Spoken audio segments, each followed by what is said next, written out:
I'm the gender hipster, and I have to come clean. I have to voice this opinion, no matter how unpopular, because it's eating me up inside. I hate them. I hate how they're promoted and supported by today's media. I hate the idea that they're a girl's best friend, and I hate the way that parents allow their children to be corrupted by them, to have their lives destroyed by them. I hate the way that men and women alike can allow the continued existence and glorification of these things. Oh my God, I just can't believe nobody sees how damaging they are, how much hurt and pain they cause to ordinary people, mothers, children, families. I'd love to see them burn up in the pits of hell. Oh, I know I look like a rancid hypocrite saying this, because I look exactly like the person you'd expect to be familiar with these things. But I have to get it out. I'm not a bigot, but I hate high-heeled shoes. And what you know? This film is all about them. Well, in reality, Kinky Boots is about a young man, Charlie Price, of Price's Shoe Factory, who was just about to move to London to marry his fiancée. Unfortunately, a deus ex machina kills his father, leaving him with a shoe factory which produces shoes that don't sell. Harry, a Price's shoe will last a man a lifetime. Paul said that buys these will be back in 10 months buying new ones. I know. And isn't that great? The shoes are just too well made for most department stores to be bothered. Spare some change, Gov. Here. This is a Price's shoe. It'll last a man a lifetime. You got it in a size 10? While trying to flog his deluxe bros, he comes across Lola, a drag queen who has her own club. They get talking, and she complains about the lack of women's shoes available that can support the weight of a man. So Charlie sees a yawning gap in the market and decides to produce shoes exclusively for drag queens. Fabulousness ensues. I always get what I aim for, and your heart and soul is what I came for. Whatever all I want. Burgundy. Please, God, tell me I have not inspired something burgundy.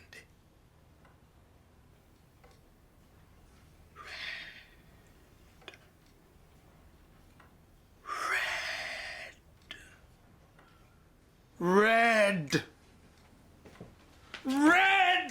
Charlie boy! Rule 1! Red! It's the color of sex.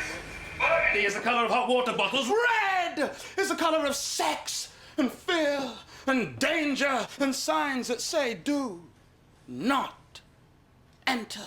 All of my favorite things in life. Who's that? Oh, he's got your new girlfriend in there. But they're comfy. Comfy? Sex shouldn't be comfy! Would you wear something like this to go out?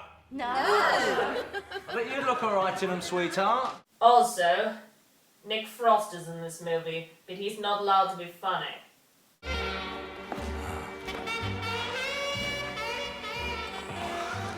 Well, I'm very flattered. But frankly, if you can't get women to wear them, you'll never get blokes like me to wear them.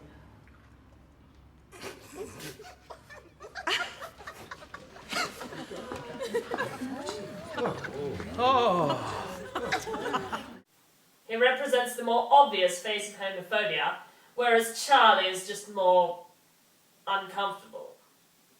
He's like the poster boy for British awkwardness. Well, apart from the fact that he's played by an Australian. Australians are never allowed to use their real accents on camera. It's grubby. Yeah, grubby business. It's unclear whether Lola is exclusively a drag queen or a trans woman. Charlie isn't even sure himself. Lola, you is the designer. This is not you. This is you in a dress looking daft. Right, and you don't have to do it. I don't know what you think. If this is all part of dodging what sex you actually get off on, If you think you are somehow being mystical, being, ooh, the best of either sex, I have to tell you, Simon, you look like the worst bits of both. Decide one way or the other. For my sake, tomorrow, please turn up looking like the picture on your passport. Dear Lord, what's wrong with you? Haven't you heard of a gender head start? Ladies, gentlemen, and those who are yet to make up your mind. Truly an inspirational force in the field of blurring gender lines. Now, unfortunately, I've got to interrupt the fun and raise some difficult points in regards to Lola. You may have heard of a particular trope. I'm God. And its close relation. Have I got shoes for you? I got shoes you wear to stroll. These two character archetypes refer to minority characters who are depicted as having some kind of mystical power or wisdom, which they only use to further the goals of the non-minority main character.